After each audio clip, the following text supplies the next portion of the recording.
Fala, meu povo amado da Prefeitura de Canoas, esse concurso sai nunca, meu Deus do céu. Eu lembro muito bem que eu estava lá em Porto Alegre, eu sou do Paraná, quer dizer, sou do Rio Grande do Sul, estou no Paraná, né? Sou gaúcho lá de Santo Ângelo, minha cidade natal, lá na capital das missões. E estava lá em Porto Alegre, a última turma presencial era para ser a Prefeitura Municipal de Canoas, né? Tanto para a guarda quanto para a parte administrativa, técnicos. E eu estava lá quando estourou o Armagedon, né? Isso foi lá em fevereiro de 2020, né? E de lá para cá, nada mais aconteceu. Passou 2020, passou 21, quer dizer, está aí passando 21. Eu acho que agora vai sair esse concurso, né? Vamos ver. E espero realmente poder te ajudar agora com a correção das nossas questões, né, desse simulado que eu espero realmente que você tenha feito, tá? Se você não sabe quem eu sou, não tem a menor ideia, né, de quem é essa pessoa que vos fala, eu sou o professor Franco e trabalho as questões de direito administrativo, direito constitucional aqui no CPC, tá? Nós formatamos um simulado e é a parte final da preparação, ok? Nós temos que ler a lei, nós temos que estudar a lei, no caso do direito, né? Ver a norma em si, ter contato com a lei. Nós temos que olhar a jurisprudência, se for, obviamente, matéria de direito, né? O que os tribunais superiores, o nosso Supremo, estão julgando sobre aquela matéria. Nós temos que praticar exercício, né? Praticar muito exercício. Nós temos que assistir boas aulas, né? Porque muitas vezes você não é do ramo do direito, então não adianta você ficar olhando súmula, tentando interpretar artigo. Então é por isso que é bom você sentar lá e ganhar algumas horinhas de hora bunda, né? Hora estudada, assistindo vídeo, assistindo as aulas, para poder ter uma ajuda mais técnica ali, que é o que o professor faz, né? E nós temos a parte final, e aí somente no final, né? Depois que você já leu a lei, você já leu a jurisprudência, você já assistiu a aula, já praticou exercício, no final tu vai praticar simulado. E o simulado, tal qual o nome diz, ele é um simulado. Ele tem que simular o dia de prova, né? Só caneta preta, só caneta azul, sem celular, sem relógio, né? No tempo da prova, as questões de acordo com a banca da prova. Ou seja, é como se fosse no dia.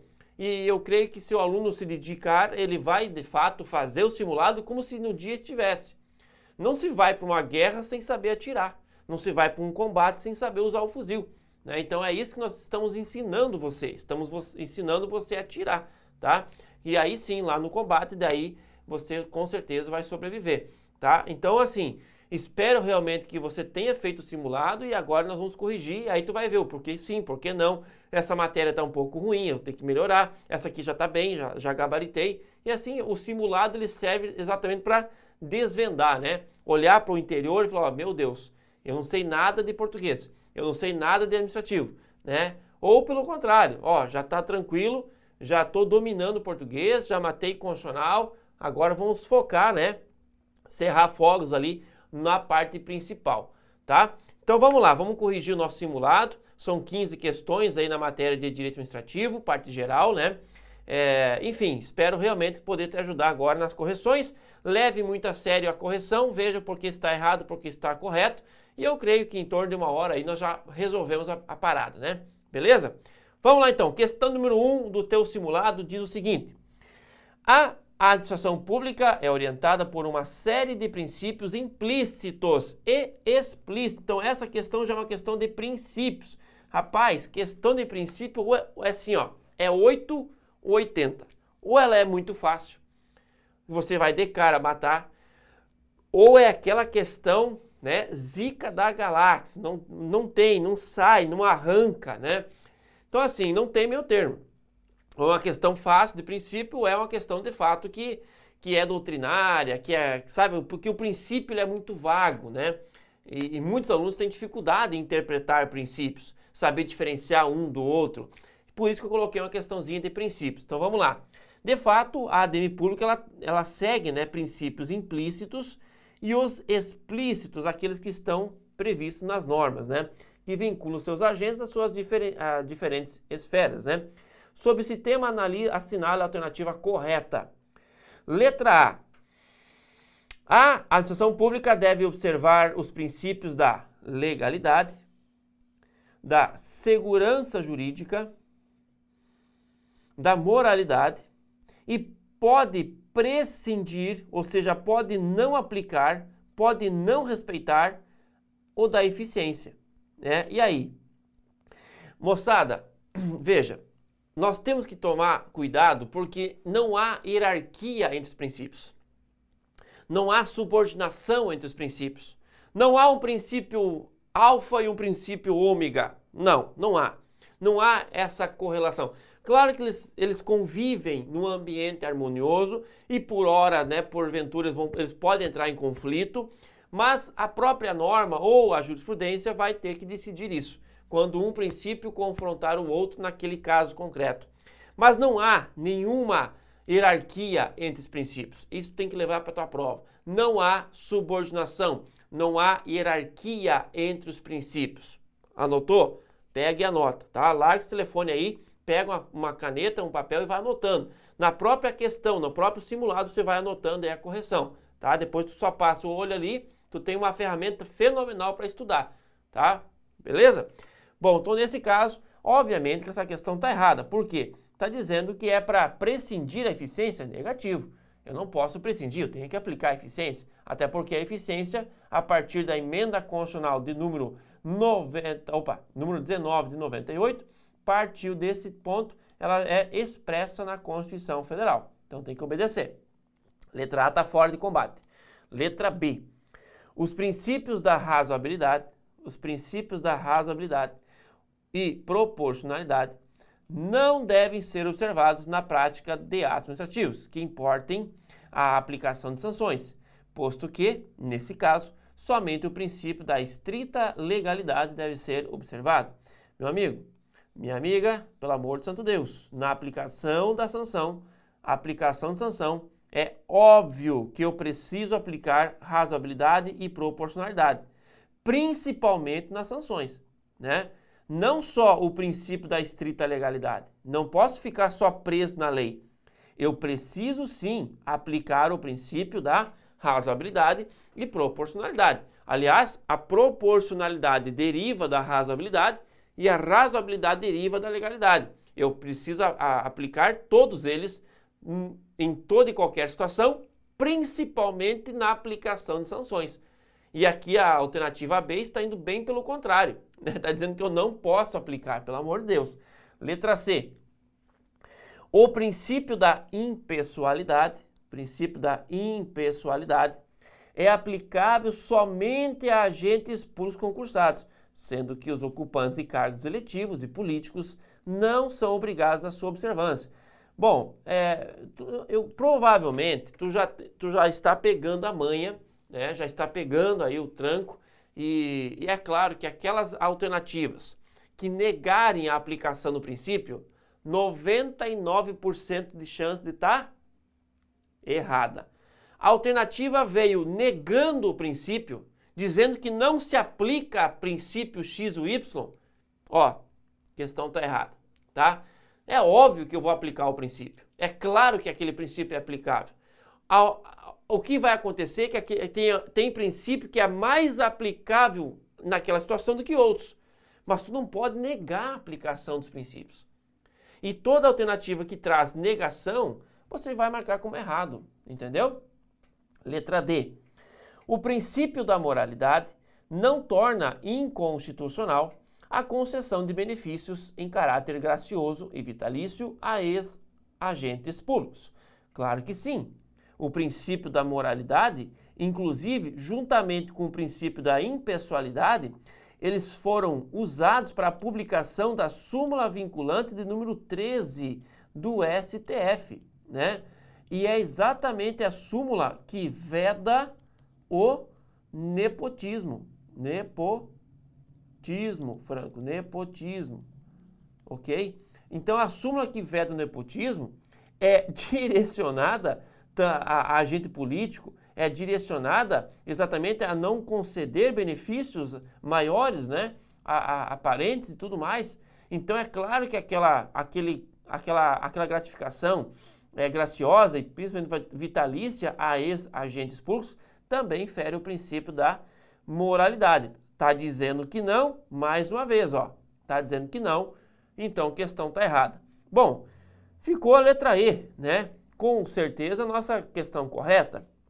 E a letra E diz assim: é legítima a publicação, inclusive em site eletrônico, né, mantido pela administração pública, dos nomes dos servidores e do valor dos correspondentes vencimentos e vantagens pecuniárias. Sim, é legítima. Inclusive o STF já disse que pode. Aqui, pessoal, nós temos exatamente um conflito de interesses, né? Por exemplo, nós temos o princípio da publicidade versus, né, a questão que envolve a intimidade da pessoa, né? E veja, publicidade. Então, sempre vai ter, né, situações onde regras e princípios vão chocar-se entre si, né? E nesse caso, foi até envolvida uma ação, né? Foram várias ações. Por exemplo, tem agente público que não quer que o seu salário, seu soldo, seu subsídio, sua remuneração, sei lá, seja divulgada lá no portal. Mas veja, eu tenho uma lei da transparência. E depois da lei da transparência, obrigou-se, e sempre foi previsto na Constituição Federal, a possibilidade de nós, como cidadãos, ter acesso a informações públicas e não sigilosas. Isso sempre foi possível porque já está na Constituição Federal. Depois da lei de acesso à informação, da lei da transparência, isso ficou mais latente. Por quê? Porque a lei obriga, mesmo sem provocação, que órgãos e entidades públicos tenham que publicar no seu site os nomes e os seus respectivos salários, né, de todos os seus agentes, todos eles, sem exceção. Tá? Então, alguns agentes se sentiram ofendidos, entraram na justiça, e o entendimento do STF é exatamente esse aqui. É legítima a publicação dos salários, das remunerações de todos os agentes públicos. Se você quer saber quanto que o teu vizinho, que é servidor público na prefeitura, ganha, entre no portal da prefeitura, coloca lá informações, ou acesso à informação, remuneração, pega o nome dele, a matrícula, e aí você vai ter acesso a quanto que ele ganha. Deve estar lá, tá? Bom, feito isso, então, vou reafirmar. É legítima a publicação, inclusive em site eletrônico, mantido pela administração pública, os nomes e valores, né, de vencimentos. Foi exatamente essa decisão que o STF tomou. Fechou? Então subiu o gabarito. O gabarito é a letra E. Tá bom? Bom, eu creio, pessoal, como é um simulado, entendo por simulado sendo a última fase da tua preparação, se você seguiu aquela cartilha, né? Leu a lei seca, leu a jurisprudência, assistiu aula, fez exercício e agora, por final, está fazendo simulado, então eu estou diante de alguém que já leu a Constituição. Eu estou diante de alguém que já sabe o que é artigo 37 limpe. Tu não pode olhar para mim agora, nesta fase, e responder que não sabe o que é limpe. Limpe é aquilo que está no artigo 37 da Constituição Federal. São os princípios expressos aplicados na Constituição Pública que estão lá escritos na Constituição Federal. Já passou o tempo de ser Juninho, tá? Você já está na quinta fase, já está no simulado. Então, acorda. Se tu não sabe o que é limpe, meu Deus, estamos com um problema. Estamos com um grave problema, tá? Então, se você já está no simulado, é porque tu já fez todas essas outras fases. Vou repetir, já leu a Constituição? Já leu as leis? Já assistiu às aulas? Já viu a jurisprudência? Correlata a matéria? Já fez exercícios? E agora você fez simulado? Então, Brasil. Tá bem preparado, bem preparada. Já acertou essa questão dando risada, né? Se não, corre atrás do prejuízo, tá? Precisamos chegar no dia da prova aí nivelados, né? Todo mundo com a lei já lida, já resumida, com a jurisprudência já passada, né? Com as aulas zeradas, né? Todas as aulas já assistidas e com muitos exercícios feitos, tá? Fechou? E que o próximo simulado seja as DEVA, né? Seja o real, seja a prova. E lá sim separa né? Os guris dos homens, as gurias das mulheres e assim por diante, tá? Vamos lá então. Questão número 2. Vamos lá, questão número 2. O que diz essa questão? O servidor público deve não só averiguar os critérios de conveniência, oportunidade e justiça em suas ações, mas também distinguir o que é honesto do que é desonesto. Isso é o que prevê o princípio constitucional da... Bom, como eu já falei para você, tu deve já ter visto o LIMP, né? O LIMP, pessoal, o LIMP, ele é o princípio expresso previsto no artigo 37. Quando se fala em honesto e desonesto, obviamente que isso você vai levar para a alternativa B. Por quê? Moralidade pública e moralidade privada, tá? Privada. Pública e privada. O que nos interessa para fins de prova? Nos interessa saber o que se entende por moralidade pública, tá? O que se entende por moralidade pública, fechou? E de acordo com a doutrina, moralidade pública é probidade administrativa, decoro parlamentar, tá? E boa-fé objetiva, fechou? Então assim, a pessoa, o servidor, ele age com moralidade se pública, né? Se agir com probidade, com decoro e com boa-fé objetiva. Se, pelo contrário, ele não agir com probidade, ele for ímprobo, então ele fere a moralidade. Se ele quebrar o decoro, fere a moralidade. Se ele quebrar a boa-fé, ele agiu com má-fé, então quebra a moralidade. Entendeu? Mas, Franco, por que não se aplica a moralidade privada? No nosso direito, que é o direito romano, ele faz uma distinção entre moralidade privada e moralidade pública. No direito anglo-saxão, ele é junto, né? Exemplo, nos países, por exemplo, Inglaterra, Estados Unidos, que usam o direito anglo-saxão, onde nós temos moralidade pública e privada unida, aquilo que fere a moralidade privada atinge a moralidade pública. Por exemplo, é moral, é um ato moral aceitável ter um relacionamento extraconjugal? Trair a mulher, trair o marido? Ter um filho fora do casamento? Isso é moral, é aceito pela sociedade? Não, isso é imoral, né? Mas é uma imoralidade privada. Isso não atinge o público. O prefeito, por exemplo, da cidade, um vereador, um senador, um agente público, se ele trair a mulher ou o marido e tiver um filho fora do casamento, meu amigo, se vire lá, né? Agora, isso não vai atingir o seu cargo. Ele não vai perder o mandato porque teve um filho fora do casamento. Lá nos Estados Unidos, lá na Inglaterra, se surgir um boato que o ministro está tendo um caso, pronto, no mesmo dia ele pede exoneração. Ele pede exoneração. Um beijo da secretária Mônica Lewinsky quase tirou a reeleição do Clinton. Eu sei, eu sou velhinho, eu sou dessa época aí. Um beijo da secretária dele, não é secretária de Estado, secretária de atender telefone, bater carimbo, agendar. Deu um beijo no Clinton, presidente Clinton na época, e quase lhe custou a reeleição.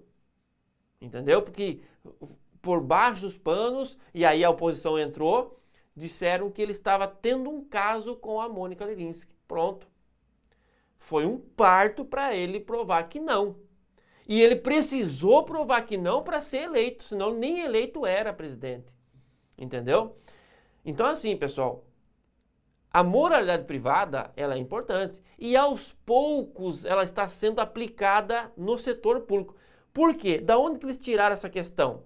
A base dessa questão, na verdade, está lá no decreto 1171, tá?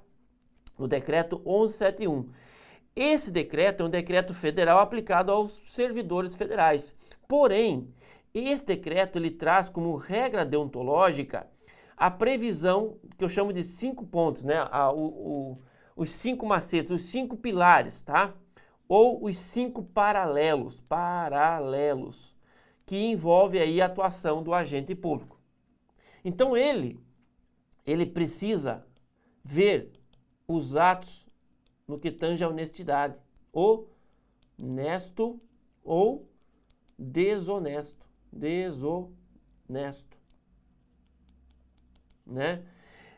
Um dos 5 paralelos é verificar se o ato dele, além de legal, além de justo, né, além de proporcional, é um ato honesto.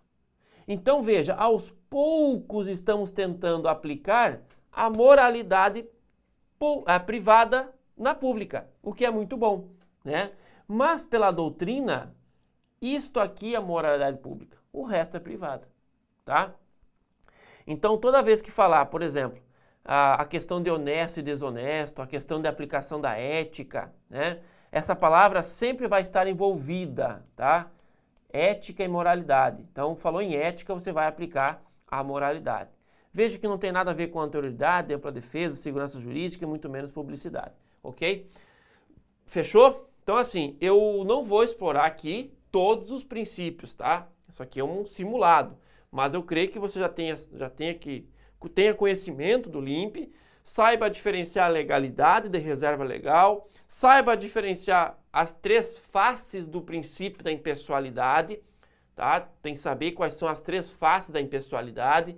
Tu tem que saber o que é moralidade privada e pública, que a questão abordou.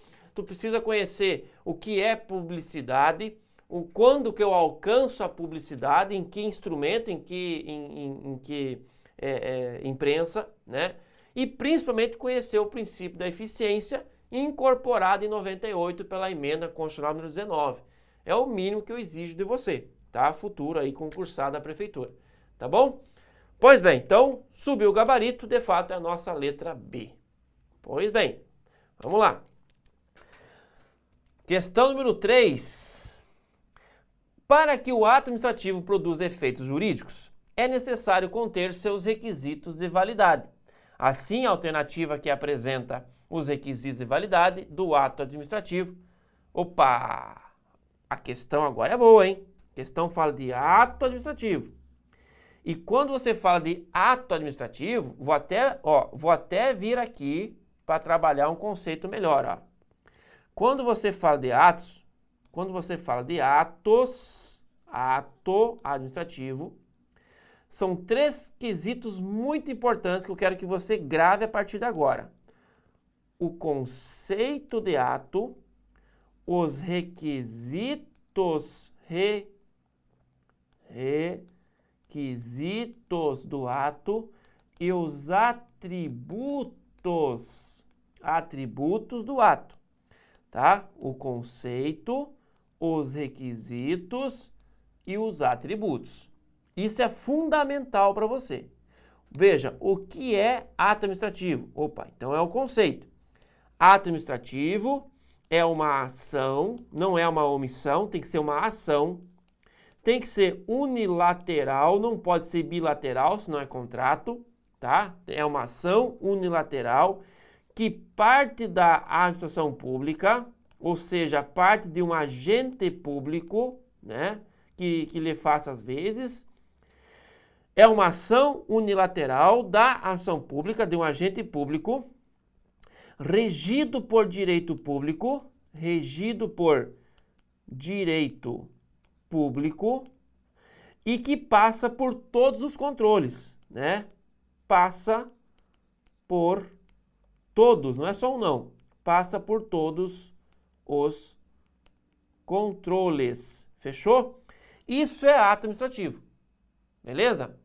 E aí ele vai ter os requisitos de existência. Ora, quais são os requisitos de existência? O famoso COFIFOMOB. COFIFOMOB. Nós temos a competência, nós temos a finalidade, nós temos a forma, né? Competência, finalidade e forma. Esses três requisitos são sempre vinculados. Esse V não é V de vitória, é o V de vinculado. Escreve aí, vinculados. E nós temos mais dois, tá? Esses dois são o motivo e o objeto, tá? Motivo e objeto. Todo e qualquer ato vai ter objeto, motivo, forma, finalidade e competência. Porém, esses dois aqui poderão ser discricionários. Por quê? Porque eles formam o que nós chamamos de mérito administrativo, tá? O mérito administrativo. Falou em mérito administrativo, você vai falar em motivo e objeto, tá? Por quê? Porque eles são discricionários, tá? Muito bem. Então, esses aqui são os nossos requisitos. Não confunda esses requisitos com os elementos do ato. Quais são os elementos? Presunção de veracidade ou legitimidade, tá? Esse é o primeiro. Presunção de veracidade e legitimidade. Esse é o primeiro atributo. Segundo, tipicidade. Esse é o segundo atributo. Esses dois atributos, eles estão previstos em todos os atos. Todos os atos têm presunção de veracidade, tudo bem que é relativo, mas todos os atos têm presunção de veracidade e legitimidade. E todos os atos são típicos. Porém, eu tenho outros que não são aplicados em todos os atos, que são a imperatividade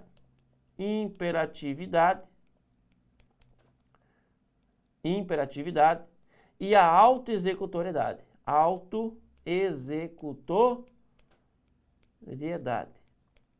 Esses dois aqui são aplicados em alguns atos.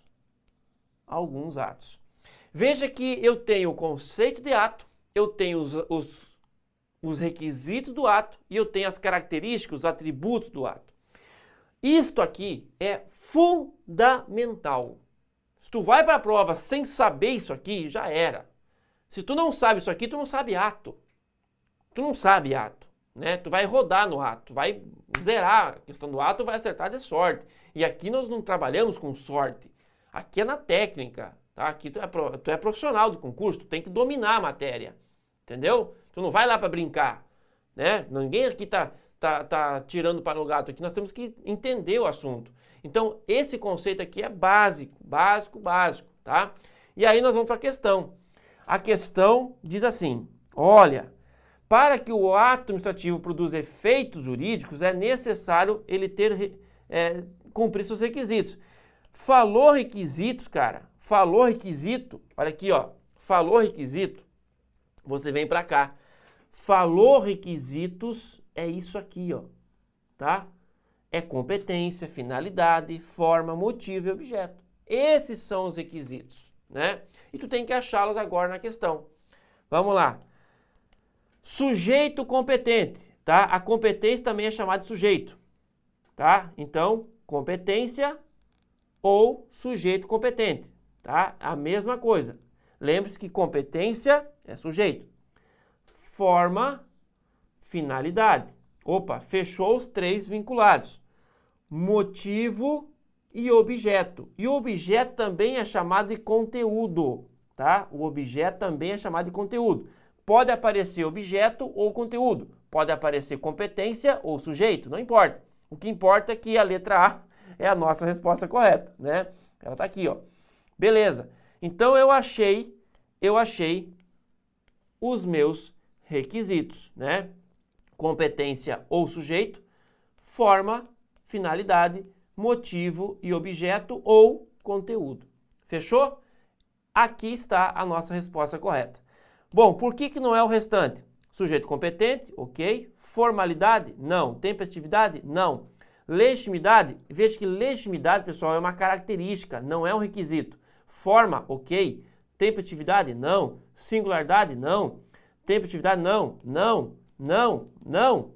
Sujeito competente? Sim. Informalidade? Não. Não. Opa, motivo? Sim. Objeto? Sim. Né? Então, fechou. É a nossa resposta letra A. Beleza? Bom, vou fazer blocos de 30, né, para ficar bem tranquilo para você assistir. Devagarito vamos corrigir as 15 questões, explicando, né, dando atenção aí para conteúdo um pouquinho mais chato, mas enfim, tenho certeza que você vai entender agora por que está certo e por que está errado. Beleza? Esse é o nosso objetivo. Fica comigo, vamos sentar o dedo aí na matéria, vamos gabaritar direito administrativo. Beleza? Um abraço e até o próximo bloco.